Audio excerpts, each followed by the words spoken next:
Ustedes. Hoy voy a hablarles la segunda parte del tema que iniciamos el sábado pasado.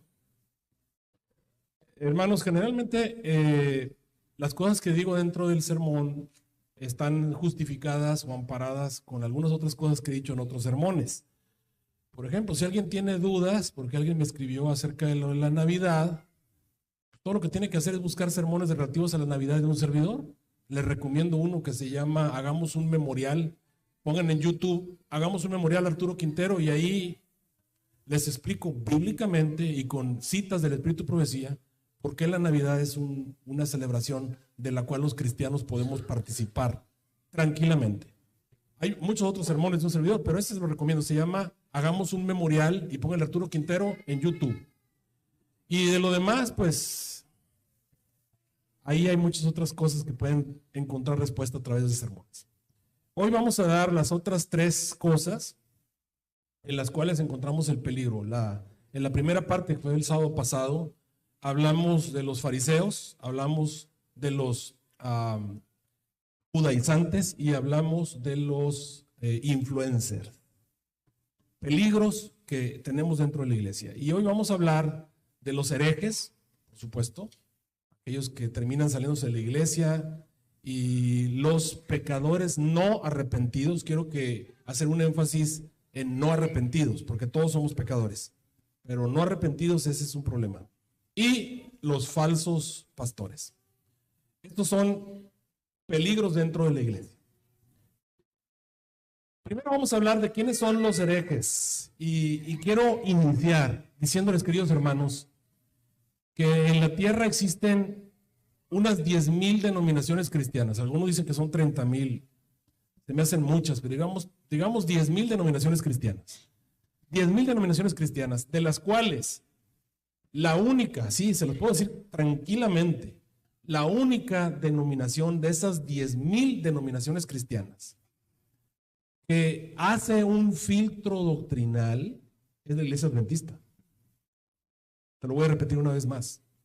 De esas 10,000 denominaciones cristianas que existen en el planeta Tierra, la única que hace un filtro doctrinal es la Iglesia Adventista. Todas las demás denominaciones son doctrinas que puso el pastor, o que pusieron sus dirigentes, o que pusieron sus fundadores. Déjame decirte que las doctrinas de la Iglesia Adventista no las pusieron los fundadores.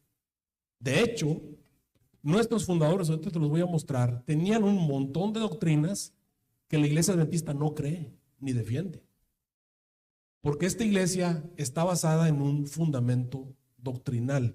Y ese filtro doctrinal nos ha llevado años. Todo lo que la Iglesia Adventista tiene de existir ha sido un trabajo constante de filtrar doctrina, o sea, purificar doctrina. Esta iglesia no es una iglesia que cree lo que cree la hermana White, o que cree lo que creía Guillermo Miller, o que cree lo que creía Jaime White, lo que creían los pioneros. Tenemos muchas de sus doctrinas, por supuesto, pero esta iglesia ha ido purificando esa doctrina, y lo hemos hecho en base a un estudio exhaustivo de la palabra de Dios. Y eso es lo que hace a la Iglesia Adventista distinta de todas las demás. Ok, el Señor Jesús tenía una preocupación muy importante, y creo que yo debo compartirla como pastor, y como todos los pastores verdaderos de la iglesia deben tener la preocupación por sus miembros y por aquellas personas con las cuales se topan, sean semejantes o personas de afuera a las cuales están doctrinando. Tenemos que tener el cuidado de que no seamos engañados. ¿Por qué? Porque hay muchos falsos profetas con falsos espíritus, y hay demonios en forma humana y seres humanos dirigidos por demonios que están tratando de torcer la escritura. Mateo 24:4, Jesús tenía la preocupación y dijo: miren que nadie los engañe, porque van a venir en mi nombre diciendo que son cristianos y van a engañar a muchos. En Colosenses 2:8 el apóstol Pablo vuelve a repetir: miren que nadie los engañe por medio de filosofías y huecas sutilezas, según tradiciones de los hombres, conforme a los rudimentos del mundo y no según Cristo. Por eso es que es bien importante que ustedes tengan cuidado de que todo lo que ustedes creen y todo lo que ustedes defiendan tenga realmente un escrito está, y un así dice Jehová. A veces tenemos a muchos predicadores que te dicen: yo estoy basándome en lo que dice el Espíritu de Profecía y en lo que dice la Biblia, pero te meten un montón de goles con cosas que realmente no están basadas en un escrito está y en una sí dice Jehová. Por ejemplo, un día un predicador de esos de la música hizo una señal con la trompeta y dijo, sí, los sacerdotes tocaban las trompetas, pero no las tocaban así, empezó a hacerle así con su boca. Y yo hago una pregunta, ¿cómo sabe él cómo las tocaban las trompetas? Respóndanme, ¿cómo sabe él cómo tocaban las trompetas los sacerdotes? ¿Cómo? ¿Dice en la Biblia cómo era? ¿Está en el Espíritu Profecía cómo era? Entonces, ¿cómo sabe él? Pero ya te metió un gol, ya te dijo esto y la gente dice, no, pues eso se parece mucho a los mariachis y por eso le echan a los mariachis. Uno dice, ¿y de dónde sacó eso él? No tiene una base bíblica eso que está diciendo él, pero la gente se lo cree porque ya los fue llevando con huecas sutilezas y tradiciones del mundo. Nos han vendido la cultura europea y ahora tenemos la idea de que la cultura europea o la música europea es la más sublime de la tierra. Eso no tiene nada que ver con lo que realmente a Dios le gusta y uno así dice Jehová, pero ya estoy empezando con la chueca, alguien dirá, automáticamente ya se me ponen encima, pero no importa, ese es un ejemplo para que vean cómo nosotros podemos creer y defender muchas cosas de las cuales realmente no tenemos una base sólida en la cual basarnos para decirlo, para creerlo o para hacerlo. Así que tengan cuidado con los herejes y los disidentes. A lo largo de 1260 años, estamos hablando de un milenio y un cuarto de siglo, en el cual la tierra no tuvo una iglesia verdadera. La iglesia verdadera estaba en el desierto, la mujer se fue al desierto. Estar en el desierto quiere decir que nadie sabía dónde estaba durante todo ese milenio y cuarto. Y en ese periodo de tiempo entraron al seno del cristianismo un montón de herejías respecto a un montón de temas. Ustedes encuentran en el cristianismo hoy, en estas 10,000 denominaciones cristianas, diferentes puntos de vista en cuanto a todo lo que están viendo ustedes en la pantalla, en cuanto al bautismo, en cuanto a la transustanciación, la alimentación, el domingo, el arrianismo, la eternidad, la salvación, las indulgencias, los sacramentos, el rapto, el marianismo, la inmortalidad del alma, y así se van a un montón de ideas y creencias. ¿Y cómo es que todas estas creencias distorsionadas entraron en el cristianismo? Y la respuesta es, obviamente, por seres humanos muy inteligentes que manipulan las mentes de los seres humanos. En Efesios capítulo 4, versículo 14 dice que no debemos ser niños fluctuantes, seamos adultos, no seas como un niño que le crees todo lo que te dice alguien. Llevados por doquiera, dice, de todo viento de doctrina, por estratagema de hombres que para engañar emplean con astucia las artimañas del error. Obviamente el versículo que leímos en 1 Juan 4:1 dice, no creáis a todo espíritu, sino probad a los espíritus para saber si son de Dios. Evidentemente, Satanás tiene muchos años estudiando la Biblia y obviamente se la sabe de memoria al revés y al derecho. Y si en la Biblia encontramos que Satanás usó el escrito está para tratar de engañar a Jesús, pues más lo va a hacer con nosotros. Si le dijo a Jesús, escrito está, a sus ángeles mandará, y obviamente tomó ese versículo haciendo un sentido que realmente no tenía. Si eso hizo con el autor, vamos a decir así, Cristo Jesús, con más razón lo va a hacer con nosotros. Por eso los cristianos que tenemos que estar muy alertas con las estratagemas del engaño, herejes dentro de la iglesia. Como les dije, esta iglesia tiene el privilegio de tener un filtro de doctrina. Por eso yo les aconsejo como alguien que ha estudiado esto toda la vida, no tiene que ser así, porque su base no va a estar en lo que yo les digo, sino en lo que dice la palabra de Dios. Pero yo les aconsejo, fíjense bien, que tengan confianza en lo que la iglesia adventista enseña.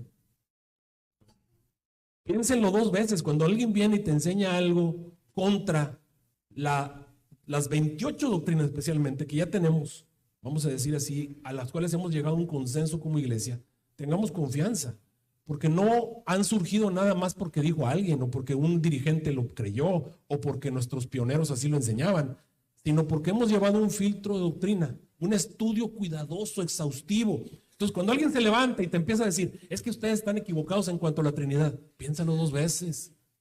Cuando alguien te dice, es que ustedes en lo que están enseñando acerca del Espíritu Santo están equivocados, es que ustedes que enseñan esto acerca de la cena del Señor o lo que enseñan acerca, yo qué sé, el sábado.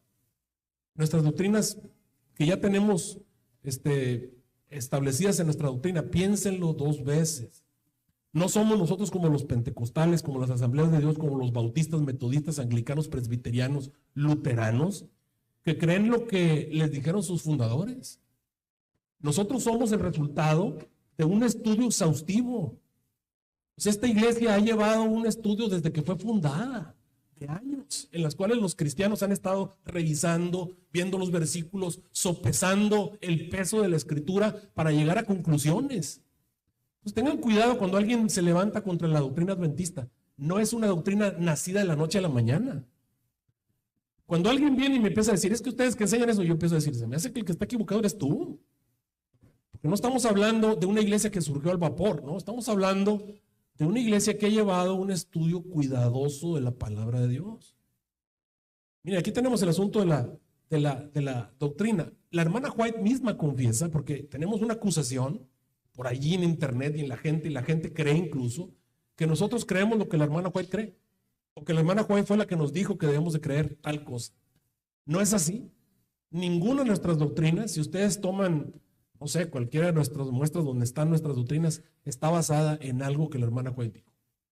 Todo está basado en la palabra de Dios. Y van a encontrar una gran cantidad de versículos para respaldar todas nuestras 28 creencias. Ahora, hago una distinción entre las 28 creencias y las cosas que enseñamos. A veces ustedes van a encontrar un pastor que no te está hablando de doctrina. Yo les hablo mucho de profecía. La profecía no es doctrina. Y van a encontrar muchos de mis puntos de vista que todavía están en estudio. No debemos nosotros decir, porque el pastor Bor dice tal cosa, esa es la doctrina. No es así. O sea, la profecía no es doctrina. La profecía son puntos de vista de cosas que estamos estudiando. ¿Qué dije? ¿Que estamos qué? Y al estar en estudio quiere decir que todavía no estamos de acuerdo. Ustedes van a encontrar que a lo mejor alguien cree que Jesús tenía tendencias. Alguien va a decir, no, Jesús no tenía tendencias. Y así van a estar peleándose porque la iglesia no hemos llegado a un consenso en cuanto a ese tema. Y lo mismo ocurre con muchos otros temas en los que es muy difícil decir, esta persona se está levantando contra tal cosa. No estamos en estudio, no podemos decir qué cosa es correcta y qué cosa es incorrecta. Todavía estamos tratando de filtrarlo y llegar a conclusiones al respecto. Pero en cuanto a las 28 doctrinas, en eso sí estamos de acuerdo. Y miren lo que la hermana White dice que le ocurría mientras estaban en su época el estudio. Ella dice, yo no lo podía entender. Y mientras estaba, dice, estudiando, yo estaba en esa condición en la que yo mismo no podía decir exactamente cómo debemos entender esa doctrina, hasta que los puntos principales de nuestra fe se aclararon para nuestra mente en armonía con la palabra de Dios. De alguna manera Dios bloqueó la mente de Elena G. de White para que ella no expresara sus puntos de vista en cuanto a doctrina. ¿Por qué? Porque la gente iba a ser influenciada y finalmente iban a tomar decisiones porque la hermana White lo dijo. Y esa no era la idea. La idea era que la basaran porque la Biblia lo dice y no porque la hermana White lo dice. Y Dios interviene a la hermana White y la tiene en esa condición. Durante toda su vida fue así. Dios nunca quiso que la hermana White fuera el origen de nuestras creencias. El origen de nuestras creencias siempre debe ser la palabra de Dios. Este filtro de doctrina es un hecho real. No es algo que ocurrió y ya se quedó. No, no. Esta iglesia estableció un patrón de estudio. O sea, nuestra iglesia no solamente hizo un filtro doctrinal, sino que ese filtro doctrinal continuó después de la muerte de los pioneros. Nuestra iglesia está desarrollándose. Es más, ustedes son testigos. ¿Cuánto tiempo ustedes son testigos? ¿Cuánto tiempo la iglesia tuvo 27 doctrinas? ¿Se acuerdan? ¿No se acuerdan las 27 doctrinas? Las 27 doctrinas. Ahora, ¿cuántas tenemos? 28. ¿Eso qué quiere decir? Que añadimos una. ¿Y cómo es que la añadimos? Pues porque llegamos a conclusiones, a todos un referente, estuvimos todos de acuerdo y se incluyó dentro de las doctrinas. Porque esta iglesia está en un estudio continuo. A diferencia de todas las demás iglesias, es un movimiento que quiere decir que nos estamos perfeccionando. Y es en base al estudio. Nosotros tenemos lo que le llamarán en Centroamérica la famosa cartilla. Es interesante. Acá le decimos la lección de escuela sabática. Cuando vienen los centroamericanos y pasan por México, yo les hago una recomendación. No hablen en vosotros, o sea, no digan vos, porque si dicen vos, inmediatamente se sabe que son centroamericanos. Y si dicen cartilla a la lección de escuela sabática, también decimos, son centroamericanos. Bueno, ese tipo de cosas los delatan. Yo les digo a los de El Salvador y a los de Honduras que se parecen mucho en la manera en la que hablan a los tabasqueños, ¿verdad? Por ejemplo, se parecen mucho. Pero cuando le dicen vos, ahí automáticamente ese es centroamericano. Pero bueno, la cartilla de escuela sabática o la lección de escuela sabática es una muestra de cómo la iglesia adventista está en un estudio constante de la palabra de Dios. Esta semana estudiamos el origen del pecado en el universo. Y adivinen en qué parte de la tierra o qué parte de los adventistas estamos estudiando eso. Nada más en la iglesia de Richardson. Nada más son los hermanos de la iglesia de Garland que está aquí. O los hermanos acá de... ¿En dónde estamos estudiando eso? En todo el planeta. Todos los adventistas de toda la tierra estamos estudiando un mismo tema. Y nos reunimos en pedacitos de escuela sabática y discutimos y a veces hasta nos peleamos porque no estamos de acuerdo en puntos de vista. Esos puntos de vista, esas ideas se están estudiando y se están llevando y se van desarrollando y terminan convirtiéndose en doctrinas. Esta iglesia realiza un filtro de doctrina y estamos en un estudio constante. Miren, aquí tenemos a nuestros fundadores. Ahí no salen completos, pero bueno, el de arriba es Guillermo Miller, el que sigue es Jaime White, la de abajo es Elena G. de White y el último es José Bates. Fundadores de nuestra iglesia, amén. Fundadores. Bueno, ahí están. La única doctrina que tenían en común, es la que está en verde. La famosa 2300 días de tarde en mañana y la segunda venida de Cristo. Y todo lo demás son doctrinas que ellos, nuestros fundadores, hoy los adventistas sabemos que ellos las tenían incorrectas.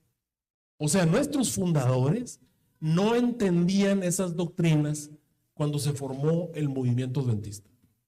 Ellos tuvieron la humildad de dejar sus creencias ancestrales, de abandonar las ideas que tenían su papá, su mamá, sus abuelitos, sus tíos, sus primos, la gente con la cual crecieron en su iglesia. Tuvieron la humildad de dejarlas afuera, simple y sencillamente porque se dieron cuenta que no estaban de acuerdo con un escrito está. Ese es el espíritu adventista. Así que tengan cuidado cuando surgen herejes dentro de nuestra iglesia. El espíritu adventista ha sido así. Hemos estado dispuestos a abandonar nuestras creencias si estamos equivocados. Pero está difícil estar equivocados con una iglesia que ha estado estudiando por años. Mire, por ejemplo, Guillermo Miller, ¿qué tenía equivocado? Pues el sábado, no guardaba el sábado. Y no lo quería guardar, por supuesto. El santuario, él ni siquiera conocía la doctrina del santuario. La reforma pro salud, por supuesto que no lo aceptó. El estado de los muertos, creía que cuando te mueres te vas al cielo, te vas al infierno. El asunto del juicio tampoco lo entendía. Lo mismo ocurre con Guillermo Miller. ¿Qué cosa no entendía Guillermo Miller? Pues la Trinidad. ¿Qué cosa no entendía? Los dones del Espíritu Santo, por supuesto. El bautismo de párvulos. La hermana White creía que podías bautizar bebés. Aunque usted no lo crea. La hermana White creía que podías bautizar a una persona echándole agüita en la cabeza. ¿Sí creció ella? ¿Y tenía razón o no tenía razón? Y hoy todos decimos, no, pues estaba equivocada. Obviamente. Noten cómo nuestros pioneros fueron dejando doctrinas con las cuales crecieron. Ese es el espíritu de esta iglesia. Así, querido hermano, ten la confianza, ten la confianza. Cuando se levanta alguien y empieza a atacar la doctrina, velo con ojos de duda, inmediatamente se prenden las alarmas de peligro. Cuando alguien empieza a hablarte mal de la doctrina adventista, tú puedes saber que el que está equivocado es de él. Y eso es lo más probable. Así que, 1 Juan 2:18, dice, a aquellas personas que se apartan de la verdadera doctrina, les llama anticristos. Esa es la palabra que San Juan usa para hablar de los disidentes. Dice, hijitos, ya es el último tiempo, y según vosotros oísteis que el anticristo viene, dice, ahora han surgido muchos anticristos. La palabra anticristo quiere decir que se opone a Jesús. Dice ahí, por eso conocemos que es el último tiempo. Salieron de nosotros, se salieron de la iglesia verdadera. En ese tiempo la iglesia verdadera le llamaríamos la iglesia cristiana, judeo-cristiana. Se salieron, pero no eran de nosotros. Dice, si hubiesen sido de nosotros, habrían permanecido con nosotros. Son elementos que Satanás mete en la iglesia para hacer que la iglesia tambalee. Hay personas que se bautizan y se meten en la iglesia no porque Dios quiere, sino porque el diablo quiere que estén en la iglesia.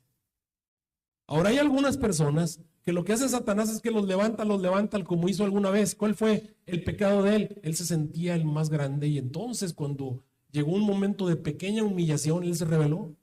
Y muchas veces ocurre dentro de la iglesia. Personas que tienen muchos talentos, que tienen mucha inteligencia, llega el momento en que la iglesia los ensalza y los pone aquí y los convierte en grandes maestros y luego les viene alguna humillación y no aguantan. ¿Y qué hacen? Se rebelan, se salen y se llevan un montón de gente que están en la iglesia, ahora no porque lo que dice la Biblia ni por lo que cree la iglesia, sino porque aman a ese señor o a esa señora.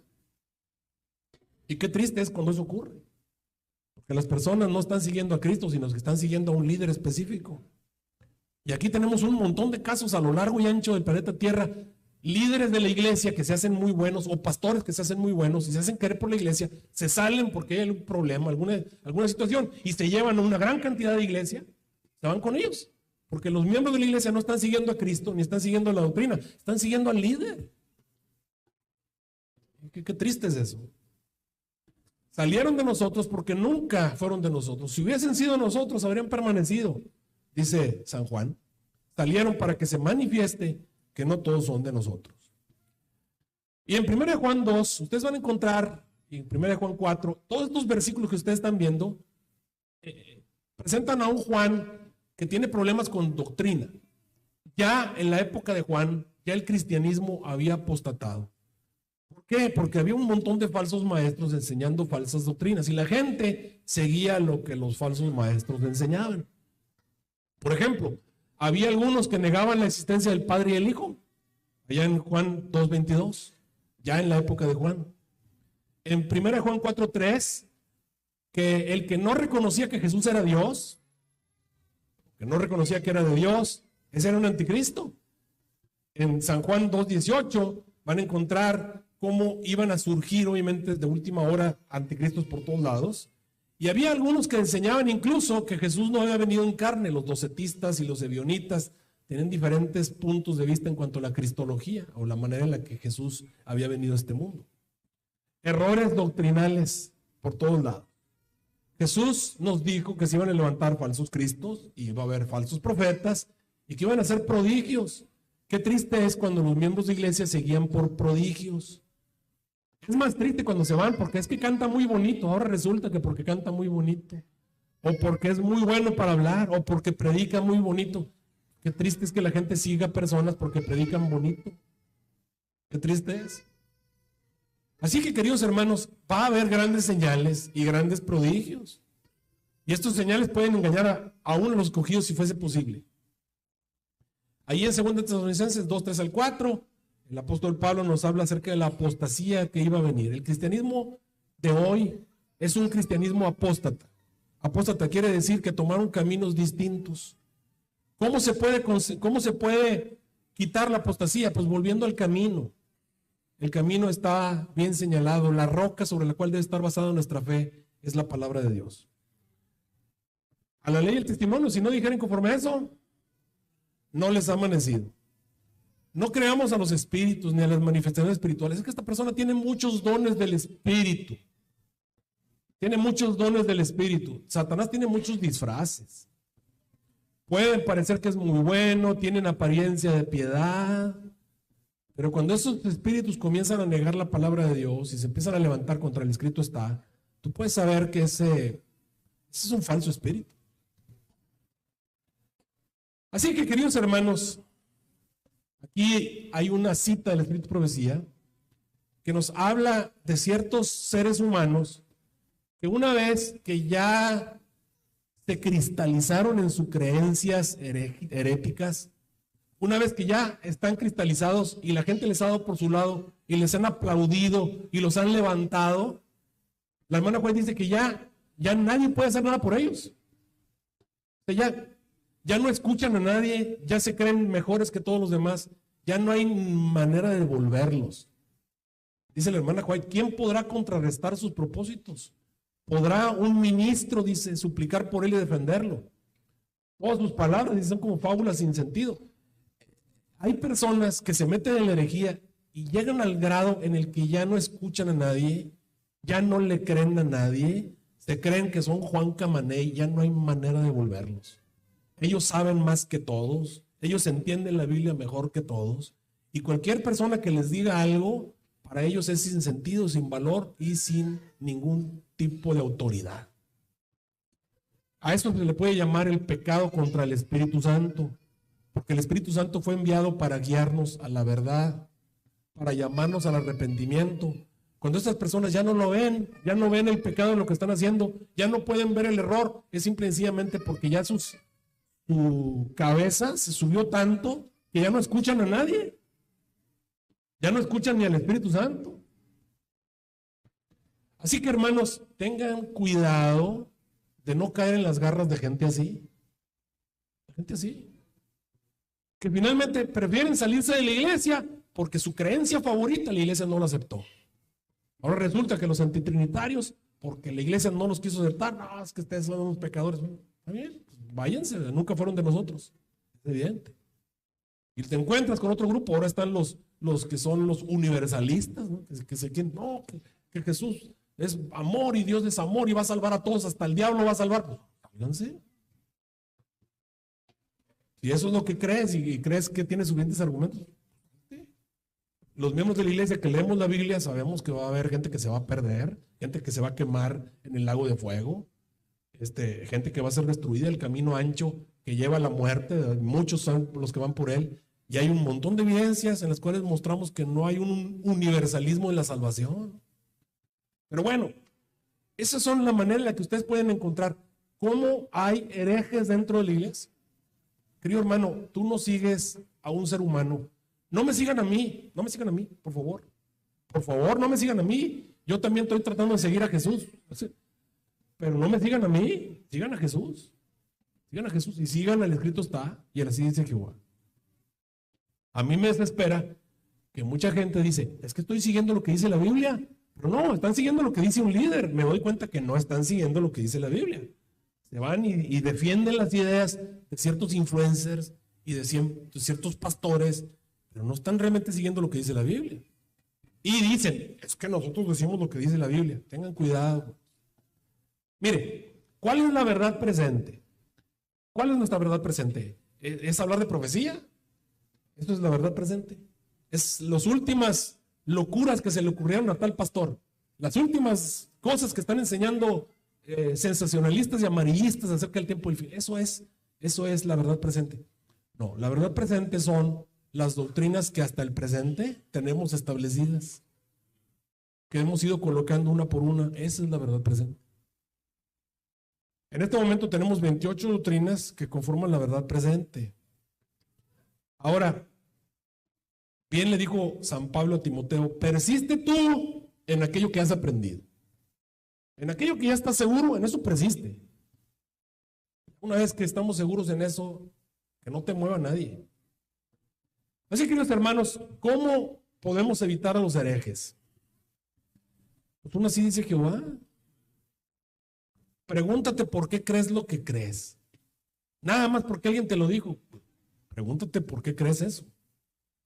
Pregúntatelo. Todo lo que crees, todo lo que tú haces, sujétalo a un escrito está. Aún así dice Jehová.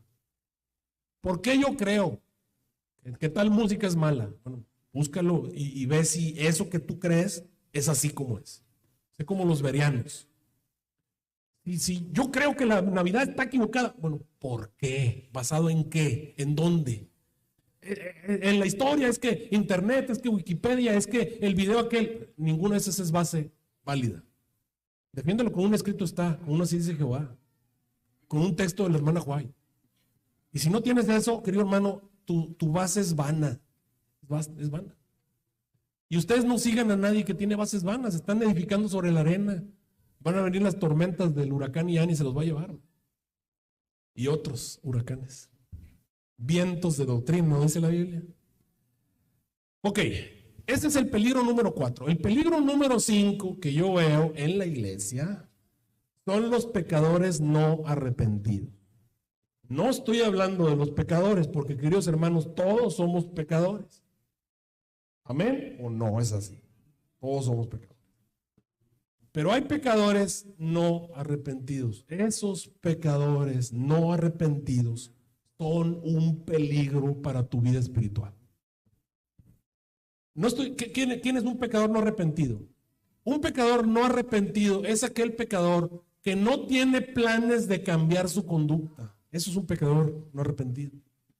Un pecador que no está pensando, no lo tiene en su futuro, ni lo ha visto, ni quiere cambiar de vida. O sea, yo estoy bien así como estoy, no le muevas y así voy a estar. ¿Hasta cuándo? Pues hasta que me muera.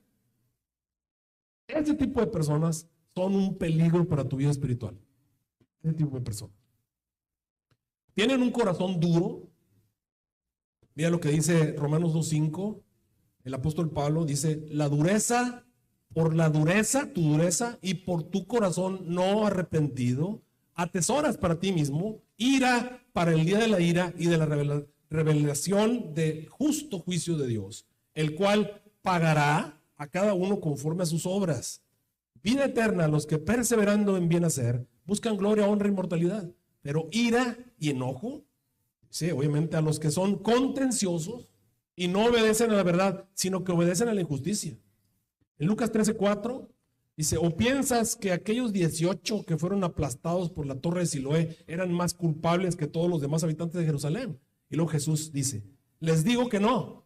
De la misma manera todos ustedes perecerán, a menos que ¿qué? A menos que ¿qué?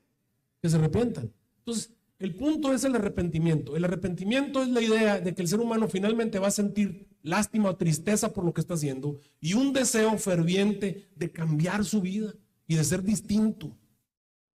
La razón por la cual venimos a la iglesia debe ser, vengo a la iglesia con la idea de que Jesús me transforme. Vengo a la iglesia porque necesito cambiar, porque mi vida es un desastre.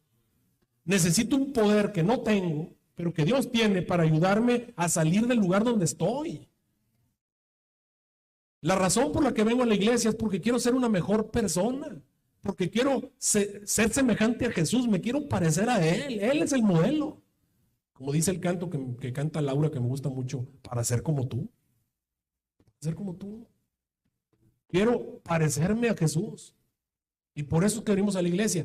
¿Y qué tengo que hacer? Pues quitar un montón de cosas de mí y cambiar un montón de conductas que tengo que me hacen que no me parezca a Jesús para nada. Pero te encuentras que Satanás, que el diablo mete a la iglesia a un montón de gente que no quiere cambiar. Lo único que quieren es sentirse bien consigo mismos mientras siguen pecando. Y ese es un grave problema, un grave problema. Ahora dicen algunos, bueno, es que Jesús no vino a llamar a justos sino a pecadores. Sí, pero los vino a llamar ¿a qué cosa? Al arrepentimiento. No viene a llamar a justos, es cierto, viene a llamar a pecadores, pero los viene a llamar al arrepentimiento para que se arrepientan. Pero entonces te dicen, no, pastor, es que Dios ama al pecador. ¿Has escuchado eso? Dios ama al pecador. Dios aborrece el pecado, pero ama al pecador. Y te digo, eso es así, así, así. Incluso hay una cita del Espíritu Profecía, ahorita te voy a mencionar la cita. Mira lo que dice Proverbios 6:16. 6 cosas aborrece Jehová. ¿Y qué es? ¿Pecados? No, pecadores. A ver, entonces Dios aborrece al pecado, pero ama al pecador. Esa es una frase incompleta. Lo voy a repetir una vez más. Decir que Dios aborrece al pecado, pero ama al pecador es una frase incompleta. Te lo voy a decir otra vez. El que una persona diga que Dios ama al pecador, pero aborrece al pecado, es una frase incompleta. Y así incompleta se puede convertir en un engaño. Porque Dios sí aborrece a ciertos pecadores. ¿Qué dije? Que Dios sí aborrece a ciertos pecadores. Te lo voy a mostrar bíblicamente. Mira lo que dice ahí. Hay 7 cosas que Jehová abomina. ¿Quién? Los ojos altivos. ¿Y quién tiene ojos altivos?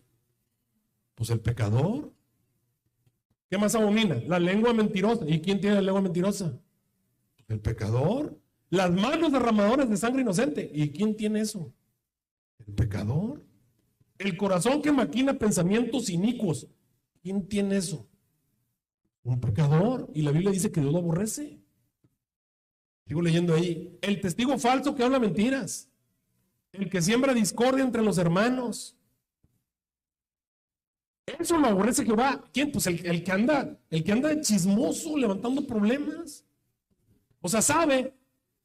Este hermano dijo algo. Dice, y va y se lo cuenta al que él, sabiendo que va a levantar problemas, y lo hace. Eso lo aborrece Jehová. Dice, no, pero Dios ama al pecador. Ya queremos separar el pecado del pecador. Hay que tener cuidado. A ver, fíjate bien. Si Dios aborrece al pecado, fíjate bien. Si Dios aborrece al pecado, pero ama al pecador, entonces Dios ama a Satanás y sus demonios.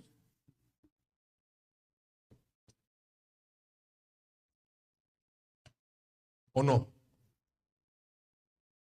Piénsalo.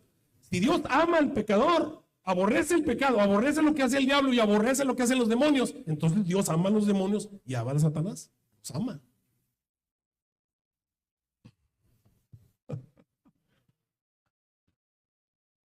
Fíjate lo peligroso que es decir ese tipo de cosas, ¿eh?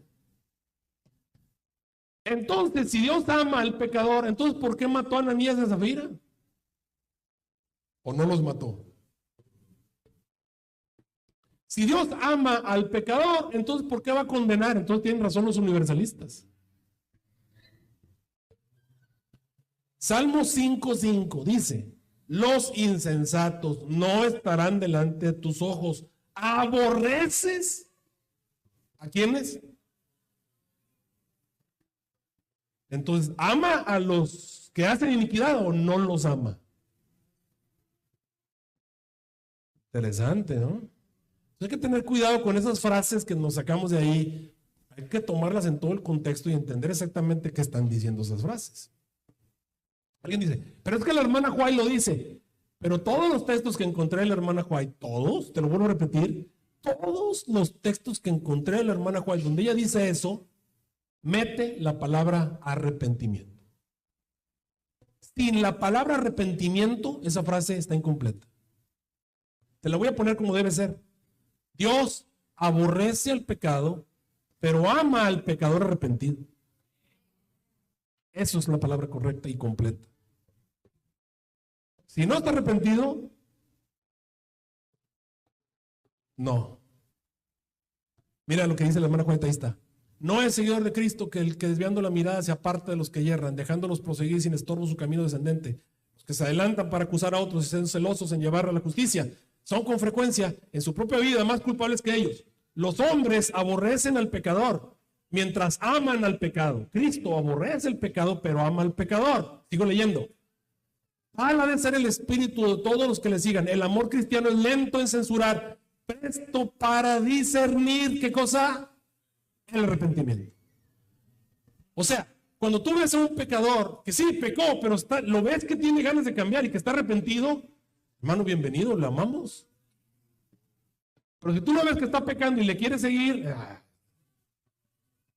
ese no lo ames, ni es más bien lo que dice Pablo al respecto. Pablo dice, con esa persona ni comas, ni te asocies, ni seas amigo de él.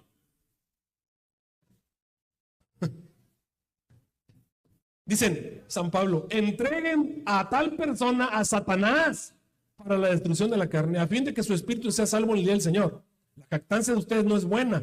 No saben que un poco de levadura leuda toda la masa. Había entre ellos una persona que tenía la mujer de su papá. Y ahí estaba, o sea, en una situación medio incestuosa, horrible. A lo mejor no era su mamá, pero era la que había sido esposa de su papá. No era correcto de acuerdo a la ley. Estaba con ella, andaba con ella. Y los hermanos, ay, sí, pero es que son muy buenas personas. La hermana es una muy buena diaconisa, el hermano predica muy bonito. ¿Y qué? Ah, es que son bien cuates de nosotros, son amigos nuestros. ¿Y qué? ¿Planea dejarla? ¿Se van a separar? No planea dejarla, quieren seguir juntos. No están casados, están teniendo relaciones sexuales, viviendo una vida transgrediendo el séptimo mandamiento. ¿Cuándo? Pues siempre. Hermana, cásese, hermano, cásese. No, pues es que no hay planes. Y sale otro bebé y siguen lo mismo, ¿no? Y siguen y tienen bebés. Y es que son mis cuates, son mis amigos. Estás viviendo con una persona que está pecando con alevosía y ventaja y no tiene planes de cambiar. Con esa persona ni te acerques. Es un pecador no arrepentido. Lo único que va a hacer es que te va a leudar la masa. Vas a empezar a pensar como él. Es como querer andar vestido de blanco en medio de lodazal. Te vas a ensuciar. Por eso dice San Pablo, ¿no saben ustedes que un poco de levadura leuda toda la masa? Límpiese de la vieja levadura para que sean una nueva masa, como lo son en realidad sin levadura, dice, porque Cristo nuestro Cordero Pascual ha sido sacrificado, así que celebremos la fiesta, no con la vieja levadura, etcétera, etcétera. Les he escrito por carta, dice Pablo, en el versículo 9, que no se asocien con inmorales sexuales. Hermanos, ¿qué cosa es una inmoralidad sexual? ¿Qué cosa es una inmoralidad sexual? ¿Es inmoralidad sexual que tengan relaciones sexuales el esposo con su esposa? Entonces eso no es inmoralidad sexual. Todo lo que está fuera de ahí, ¿qué cosa es? Inmoralidad sexual. ¿Y qué dice Pablo que no debemos hacer con los que no tienen una vida así? Guiado por el Espíritu Santo, no se asocien con personas así. No te asocies. Pastor, pero es que están llegando a la iglesia. Pues sí, ¿se quieren casar? Sí. Ah, bueno, bienvenidos. Los amamos porque son pecadores que quieren arrepentirse, que quieren cambiar. Pero esos que están allí sin casarse y siguen viniendo y no se quieren casar y ni tienen planes, y va el pastor y les dice, hermanos, se quieren bautizar, tienen que casarse. Sí, pero no tenemos planes de casarnos. Entonces, con esos de lejitos, no te les acerques. ¿Por qué? Porque al rato empiezas a pensar como ellos. Y luego te meten en problemas. Por eso dice claramente allí, no me refiero, dice Pablo, no me refiero en forma absoluta a los que están en el mundo, que son inmorales sexuales, avaros, estafadores, idólatras. Pues en tal caso se les sería necesario salir del mundo. Pero ahora les escribo, dice, que no se asocien con ninguno que, llamándose hermano, sea inmoral, sexual, avaro, idólatra, calumniador, borracho, estafador, con tal persona que dice Pablo, con una persona ni comas. No te la acerques. Es una persona. Si tú vas con una persona que está cometiendo errores, pero viene y te dice, yo quiero cambiar, quiero ser diferente. Hermano, bienvenido. Tiene la intención. Pero con una persona que no tiene la más mínima intención, que quiere seguir y le va a seguir y quiere que ustedes lo soporten porque son cristianos, con esa persona ni comas. Es un peligro para la iglesia. Y este peligro, hermano, está en todas las iglesias adventistas de la tierra. Así que este es un consejo para todos ustedes. Y este consejo viene de la palabra de Dios, como un escrito está. Sexto problema, peligro que vive en la iglesia, son los falsos pastores. Y ahí entramos tal vez muchos de nosotros los pastores. Los pastores somos humanos y a veces se nos olvida la responsabilidad que tenemos delante de Dios para cumplir con un trabajo santo, con un deber que va más allá de los deberes terrestres. Se nos olvida que Dios nos ha llamado a cumplir con una misión difícil, con una misión a veces complicada y molesta, con una situación que a veces te lleva a lugares a los que no quieres ir y te lleva a hacer cosas que no quieres hacer. Pero es el deber del verdadero pastor hacerlas, aun cuando te metas en problemas, simple y sencillamente porque ese es el llamado divino. Ahora, es muy común dentro de la tierra, algunos van a decir, pastor, es que mi pastor no sirve, es que mi pastor no sirve, es que mi pastor no sirve. Créeme que hay muchos pastores que realmente son hijos de Dios,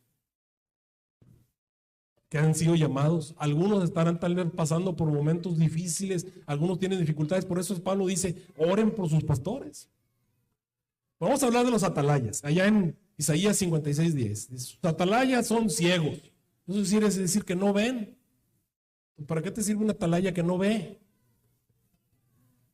Ignorantes, que deberían saber y no saben. Me llama la atención que me hablaba una persona allá de Sudamérica. ¿Por qué hice esa serie hablando acerca de la divinidad?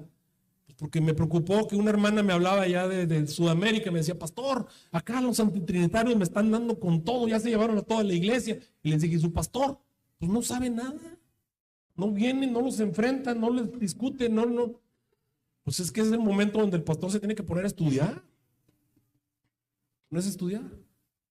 Ignorantes. Y luego le llama perros mudos. ¿Qué quiere decir un perro mudo? Pues, ¿qué se supone que tiene que hacer el perro?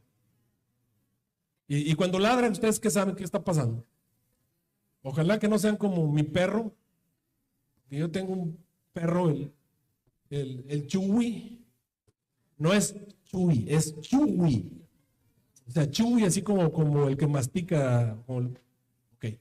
El Chewy le ladra a todo lo que está más chico que él. O sea, si es así si una lagartija, un sapo, pero viene una rata, no me va y se esconde. O sea, una víbora y va y se esconde. O sea, ahí es donde quiero que ladre, ¿verdad? A mí el sapo no me hace nada, ni la lagartija, le ladra todo lo que no es peligroso. Y ahí eso me molesta porque le está ladrando y está ladre a cosas que no son un peligro para mí. Pero las cosas que realmente son un peligro para mí, que son un peligro para la vida de él va y se esconde y no ladra. Hasta no, yo me imagino que no quiere ladrar porque no quiere que la víbora se vaya sobre él, ¿verdad? O no quiere que la rata se vaya sobre él. Entonces, mejor no hace nada, va y se esconde. Pues eso es un perro mudo. Un perro que pues no sirve para nada, ¿para qué lo quieres? Nomás sirve para cuando se pierde, ahí estás preocupado porque lo tienes que ir a buscar. Perros mudos que no pueden ladrar, soñolientos, echados, aman el dormir. O sea, el perro que le mueve la cola al ladrón, ¿verdad? Le mueve la cola al ladrón, ¿te imaginas?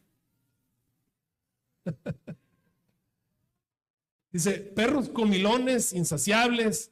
Dice, los pastores no saben entender, todos ellos siguen sus propios caminos. Cada uno busca su propio provecho, cada uno va por su lado. Venid, dicen, tomemos vino, embriaguémonos de sidra y será el día de la mañana como este o mucho más excelente. Aquí tenemos una situación de personas que fueron colocadas con una misión y que tienen que cumplir y no la cumplen. Por ignorantes, porque no pueden ver o porque son cobardes, perros mudos, que no se atreven a enfrentar las situaciones. Muchas veces el problema, ayer estábamos hablando ahí, en la parte de atrás, con aquí algunos miembros de la iglesia, acerca de cómo hemos permitido a ciertos fariseos y a ciertos judaizantes crecer y tener poder en la iglesia, porque los pastores no los enfrentaron, o no los enfrentan.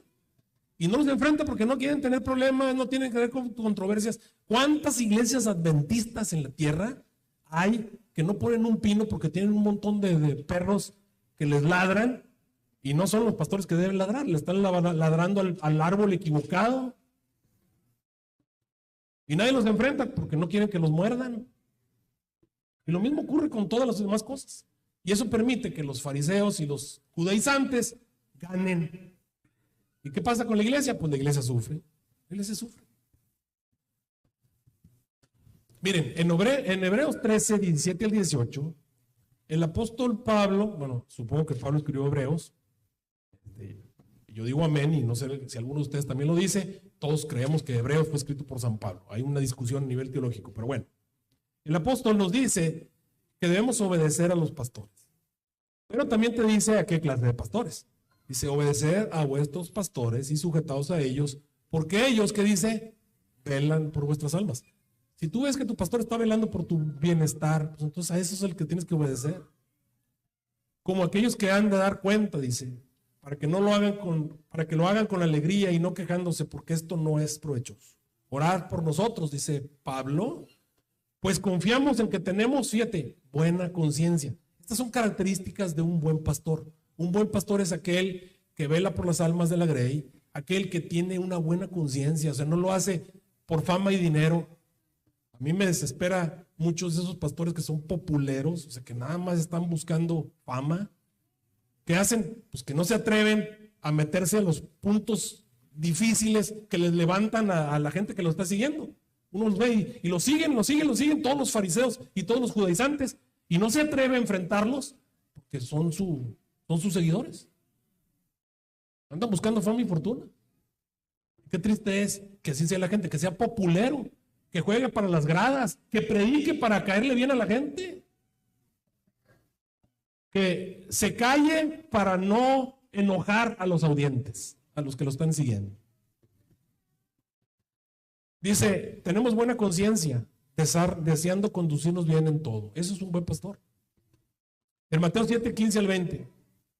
El Señor Jesús dice: guardaos de los falsos profetas, que vienen a vosotros vestidos de ovejas, pero por dentro son lobos rapaces. Y luego dice Jesús algo muy importante: por sus frutos, ¿qué cosa? Los conoceréis. ¿Acaso se recogen uvas de los espinos o higos de los abrojos? Piensa, es esta persona me hace que sea como Jesús, más amable. Esta persona me hace que sea más gozoso, gozo, paz, benignidad, bondad, fe, mansedumbre, templanza. Pero no, si los convierte en personas que son pleitos, celos, iras, contiendas, pues tú dices, estos son los frutos de la carne. Este predicador, este influencer, ¿qué es lo que hace? Personas que son pleitos, celos, iras, contiendas, pura crítica. Entonces tú dices, ese tipo es el diablo. Sus frutos revelan que no está siendo guiado por el Espíritu Santo. Si fuera guiado por el Espíritu Santo, ¿qué sería? Amor, gozo, paz, benignidad, bondad, fe.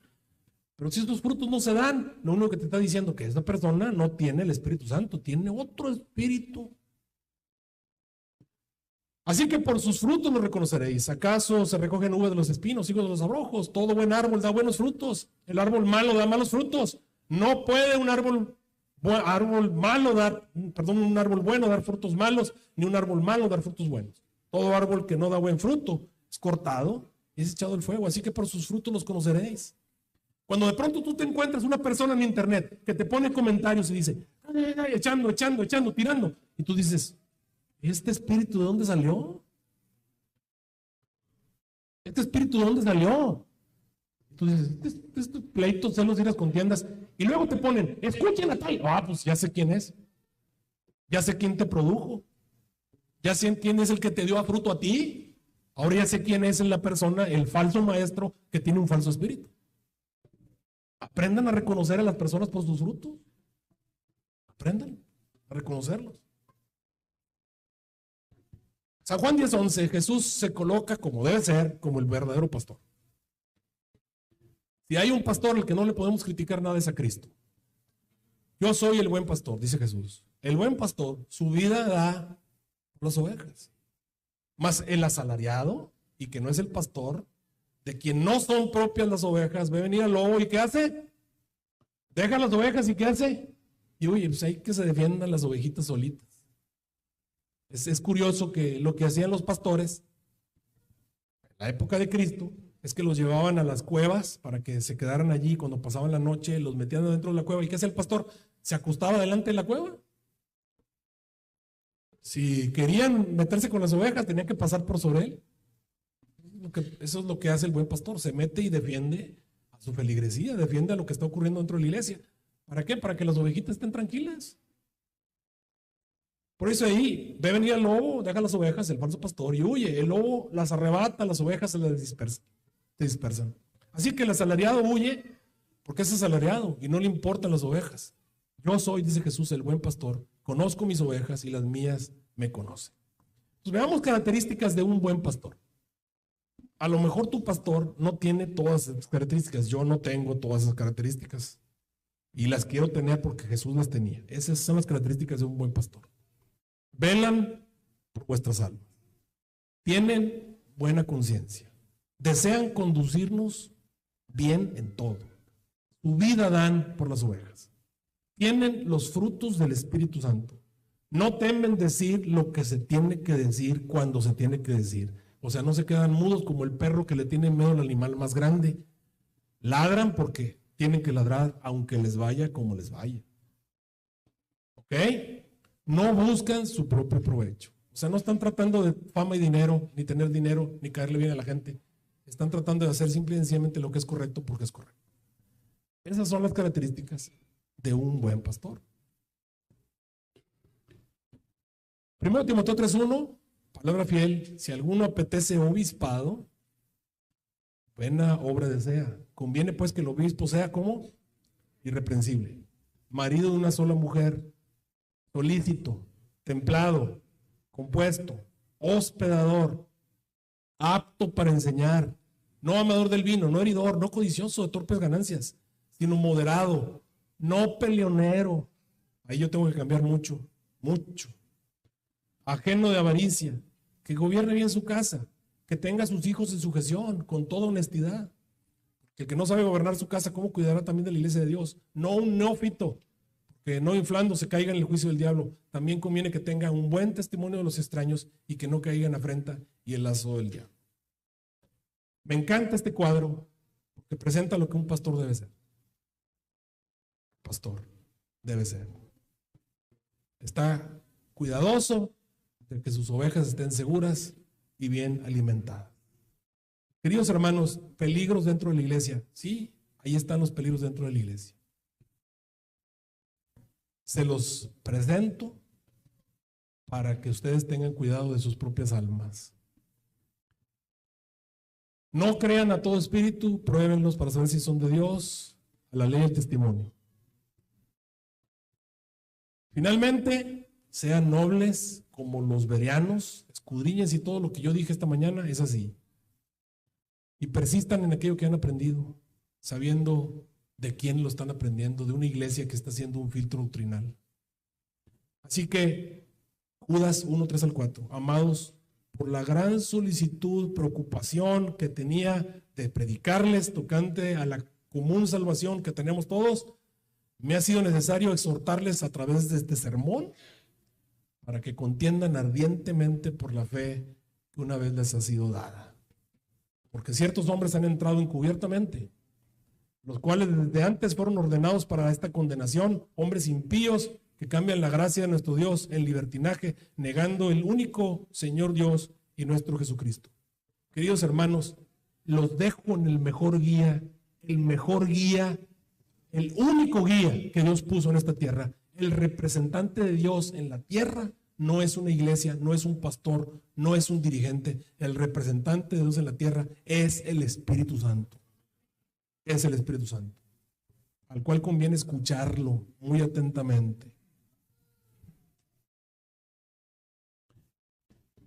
La oración es: no te pido, Señor, que los saques del mundo, lo que te pido es que los protejas del maligno. Consejo, queridos hermanos, escudriñenlo todo, quédense con lo bueno.